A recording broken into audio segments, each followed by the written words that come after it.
Evalastingpeace, where we discuss all things pregnancy and baby loss.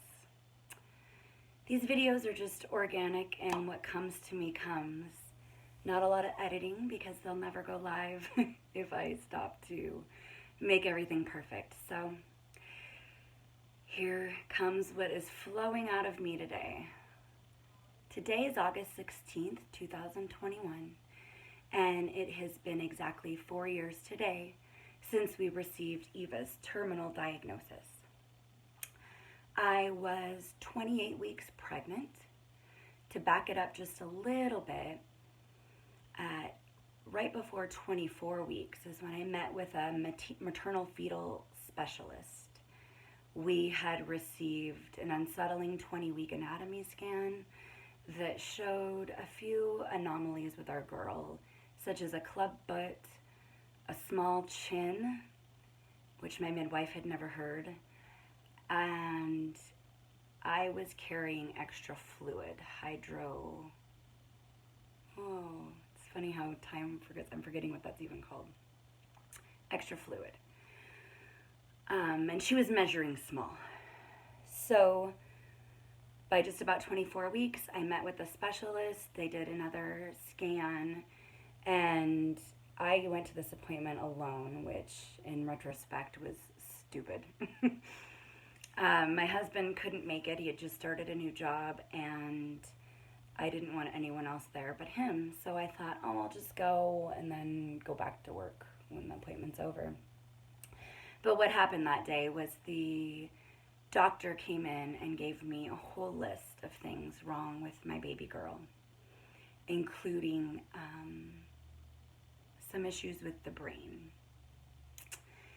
And so we sat with that. I even met with a geneticist that day who said it definitely looks like a chromosomal abnormality.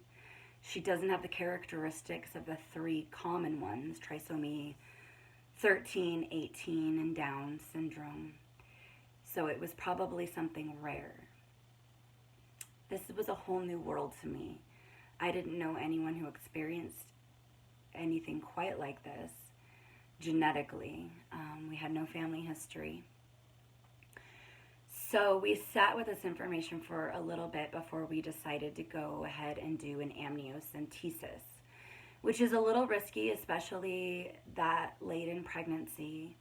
A fun little memory is when they stuck the needle in on the screen. I was watching inside my womb, and Eva reached out to grab it.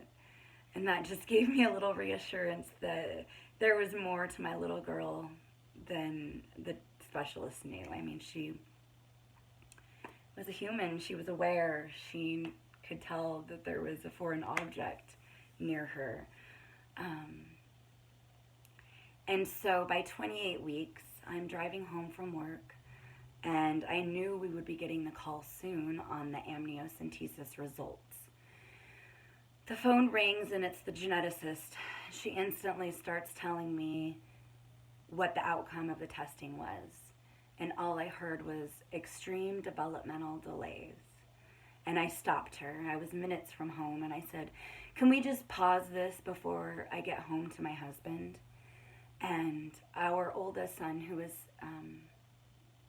7 at the time, was at his grandparents' that night.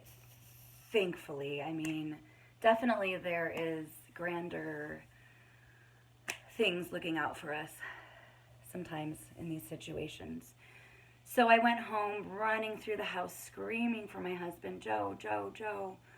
And we sat down at the kitchen table, put the phone on speaker, and the geneticist, who this just has to be the worst moment in her job, laid it all out and completely broke our hearts. It literally, I know what the words, the whole world goes black means. It's August 16th in Washington State in the United States, the Northern Hemisphere. It's the heat of summer. It's my favorite season. It's bright and sunny, and we live in a typically wet region, rainforest in fact, and summertime is nice. All I wanted was for that rain to fall, and it didn't fall until closer to her birth. But just seeing the sun shining and the birds chirping and the flowers blooming and all the beauty that surrounded us was hard because all I saw was grayscale. And we learned that day that Eva had duplication on chromosome 1 and a deletion on chromosome 17, which came with the most extreme repercussions. It's called Miller-Dieker Syndrome, which is actually a rare, she had, with Miller-Dieker syndrome, comes something called Lissencephaly. Lissencephaly means smooth brain. So Eva's brain did not develop properly due to her genetics. She did not have the typical folds in her brain that typical people have, and it would cause a whole host of complications. Eva would not be able to sit up. She would not be able to, more than likely, eat on her own. She would never be able to talk. She, had a life expectancy of 2 years old. She, would have seizures starting after probably a few months, maybe even at birth. I had moments where I was thinking she was seizing inside of me, which I really don't think there's anything more horrific than being a pregnant woman with your baby seizing. Now, after she was born, we never did catch seizures. So I don't know if that's true, but I was just extra on high alert and aware from the moment of diagnosis until her death for seizures. Just a whole host of complications. And that took a lot to sink in.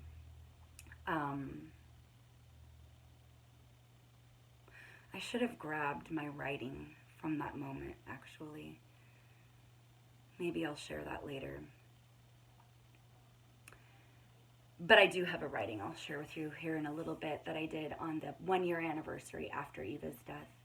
Part of this channel is I want to share our journey or share our life further on down the road, because I know I needed to hear from mothers and fathers who had similar experiences, who were living and thriving years later. When you're in your darkest moments, you don't think the world will ever turn to color again. And it does. I promise it does. But it's hard and it takes a lot to get there.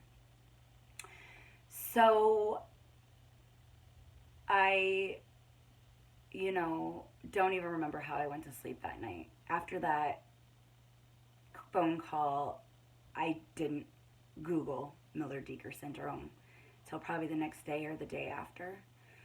It was just absolutely too much to handle. And I normally am a researcher. I was a historical researcher as a profession, and I just couldn't go there. All I heard was my baby's gonna die. That is all I heard. I could not focus on the fact that she was gonna live until a month later. And I started connecting with parents in a Facebook group whose children had similar diagnosis. Lissencephaly happens in 10 in a million children. And Miller-Dieker syndrome is even more rare than that. It's the more extreme version of Lissencephaly. So, being as it was so rare, the doctors didn't know what to expect. I needed to connect with these parents to understand what their life was like with these children, how long they lived, what birth was like. I was just, once I connected with them, that's when I went into research mode and started asking questions. I wanted to know how we could provide the best for our baby girl when she arrived. And really the beautiful thing of connecting in this Facebook group was realizing how a lot of these children were beating the odds. They were so much more than their diagnosis. I say this quite often, but these souls come down to this earth to teach us so much. They awaken us in ways that a typical child does not. And it's just a brave journey, I believe, for a soul to be born into a broken body, to choose this life. I do believe it's a choice. And I do believe they are here for a reason. And I have so much love in my heart for these children. I still follow children today because I feel a connection to Eva through them, and I'm rooting them on in their hospital stays and their complexities and all the complications that their parents and them have to work through. But they are just breaking the odds, smiling, communicating through computers. Just, there isn't a child I have met online that hasn't blown the experts away in some way or another. So that really gave me some hope for our girl. So, it was like, we are going to be special needs parents, and what is the best we can do for our daughter. So this day, diagnosis day, just crushed us. And it really is harder for me than Eva's death day, because it's the day we learned she would die. When she did die, it was when her soul returned home. She got to leave this broken body. She got to find eternal peace. She had relief. 2 weeks after Eva's diagnosis, we had done a blood test, because when you have this deletion on one chromosome and duplication on another, it tends to point to something called a balanced translocation. And I won't get into too much detail because genetics is wild and complex, but a balanced translocation is something that a parent carries, and they can pass it on to a child who then is born like Eva with an unbalanced, she was unbalanced between her chromosome 1 and 17. But a parent can also pass on a balanced translocation to their child. So their child can be absolutely healthy and typical, but have the possibility of having an unbalanced child in the future. The third option is that a child is born with no balanced translocation, no unbalanced translocation, and is typical, which is the case with our youngest son. We had him thoroughly tested when I was pregnant with him. We don't know about our oldest son yet, and we'll wait until he gets to be a little bit older, and we can explain that to him. He's 11 right now, so honestly, we're getting a little closer to that. But it was 2 months of carrying Eva, knowing all of this, but yet not knowing exactly how she would be when she was born. And it was walking into a white cloud when we walked into the hospital to give birth. It was so unknown what she would be like. I had a little preemie onesie for her that said Tiny Wonder, and that just sums it up so perfectly. She was tiny. She was measuring so small that we did induction at 37 weeks just because she wasn't growing. It was called interuterine growth restriction. And my fluid levels did level out. They did return to normal, so that showed us that she was processing the fluid in the womb. But I'm not going to go into too much detail about her birth and her life on Earth quite yet, because I feel like this diagnosis day holds so much in itself. And I would like to read something I wrote a year later, because this was quite a big trigger day for me in my grief when this day rolled around. That first year after your baby dies is absolutely the hardest. I can say that 4 years later. So this was the first big milestone to get through before we reached her birth date and her death date. And like I said, diagnosis day seemed like the worst day to me. So I shared this on my Instagram today, but I'm sharing this here now too. My biggest fear has been that people would view Eva as less than, and in turn view our grief as trivial because of her condition. Never did we ever want our child to suffer, and we understand she is free from pain and experiencing everlasting peace. But there's still someone missing from our family. There's the love we made room for in our hearts that now has only the heavens to point to. Diagnosis Day, D-Day in the special needs community. What exactly happened on this day? We received a phone call from the geneticist explaining the amniocentesis results, a test we chose to take so we could find an answer to Eva's abnormalities. I was 28 weeks pregnant. The geneticist explained the duplication on chromosome 1 and deletion on chromosome 17, Miller-Dieker Syndrome, Lissencephaly. All I could hear was my baby will die. It took me almost a month to recognize she was probably going to live first. We stopped with the intensive monitoring since we knew Eva's fate. All it really did was remind me every week that no miracle would happen for her. She looked perfect on the screen to me, but we always had to go through the long list of abnormalities to see if they had changed. Her diagnosis was so severe. I actually remember the thought I was having before the life-changing phone call. I was driving home from work hoping it was Down syndrome, even though I'd already cleared the blood test. If we had to jump into the genetic crapshoot, please let it be the syndrome where we get to keep her and love her for years. The one where Max can be a big brother. All I could hear was profound developmental delays before I asked the doctor to hold on so I could get home to Joe. How have we made it 365 days since diagnosis day?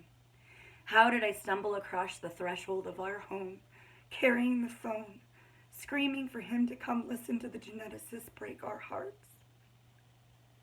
How did we ever get through those first black hours knowing our daughter's fate?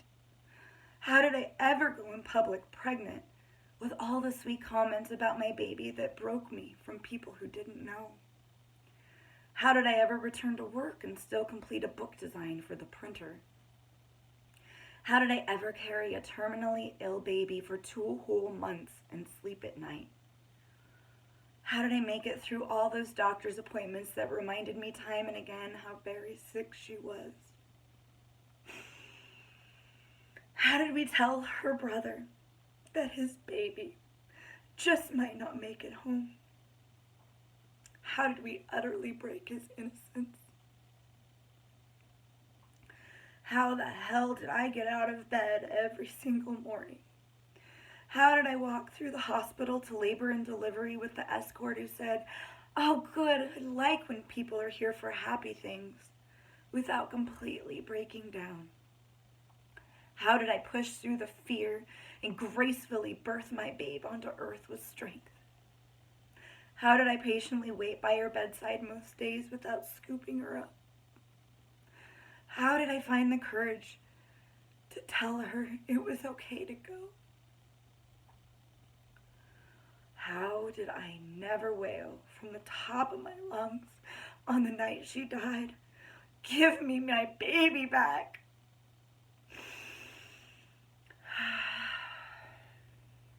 I hate her diagnosis. This day will always be worse to me than the day she died because it's the day we found out she was going to die. The night she died was when she left her broken body and at least found peace. How did we get here 9 months from that day? Love. Love got us here. Our love for our daughter, our love for our son, our love for each other. Love for our family and friends and nurses and doctors and strangers. Love from the infinite, and most of all, love from Eva. Yesterday was Eva's diagnosis day. Remember, I wrote this 3 years ago. I think I did a lot of mourning in the days leading up to it because the actual day turned out to be okay. I rose and practiced yoga and just moved to her playlist. I flipped the day on its head and put into motion goals I've thought about for a while now. Hugged a few women who were so dear to me. We made it through this first huge trigger day in this first year of grieving our girl. And I know we'll make it through the rest too. And the truth is we have. We've not only made it through, we've thrived. And you can too. If you're currently carrying a baby, or also understand this grief, you will survive, but it's not going to be easy. But I'm here for you. I'm here for you by sharing our story. You can reach out through email always. It's in my About section. This is such a hard experience that so few understand. A lot of people who get the diagnosis for their children of Miller-Dieker syndrome don't get that diagnosis until the child is born. And some would say that's an easier route. But the only experience I have is carrying my baby for 2 years with this, for 2 months, knowing this diagnosis. And quite honestly, I'm grateful for that because it gave me the ability to process so much before she arrived. So I could be strong for her when she was here, giving her the best care we possibly could.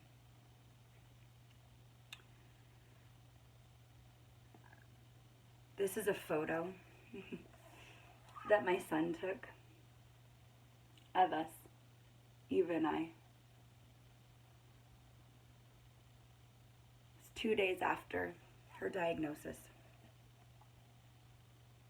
I can see my swollen eyes in this picture. When you have a living child, you can't lay in bed, right? You have to get up, you have to keep living.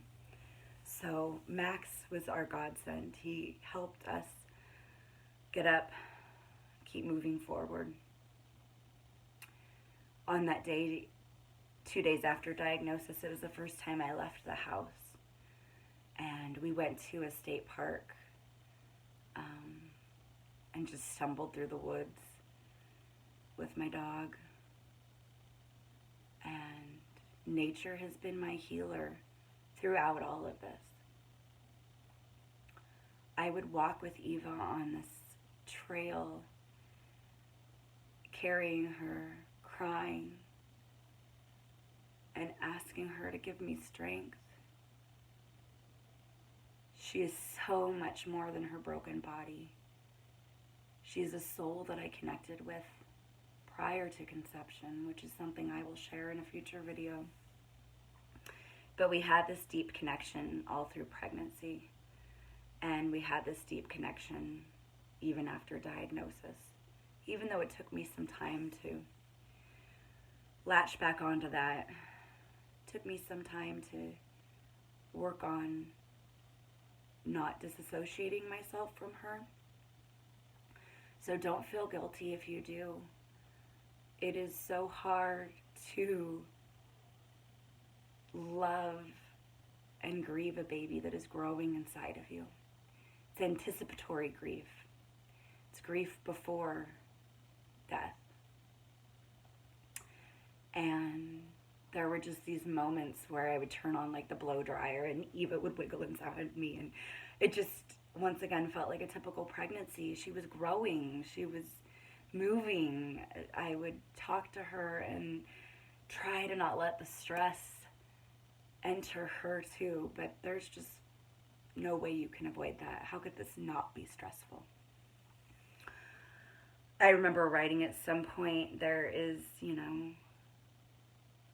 gosh, I'm gonna forget how I put it, but it was just,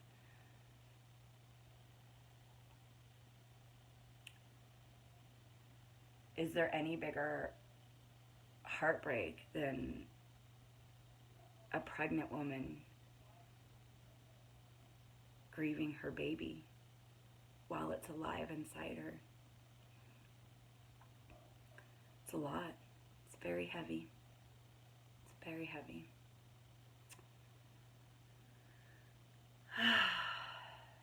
But as Glennon Doyle says, we can do hard things, and that is definitely true. People will tell you that they still believe in miracles for you. They will tell you all sorts of things to try to make you feel better. And you know in your heart, miracles aren't happening in this situation. And it's frustrating to hear those things, but people don't know how. They don't know how to support a grieving pregnant woman. I wish no one had to experience this, but I know that there are many people that will come after us. And I hope that if one person can watch this video and know you're not alone, then that's the whole point of this. It's the whole point of me pouring my heart out right here in this iPhone video that I'm recording in my bedroom. You are not alone. Please reach out. Please know there's a soul in that body, and your baby loves you so much. Thank you for doing the hard work, learning how to live through the biggest heartbreak. I'm here for you. Peace and love. Take care, friend.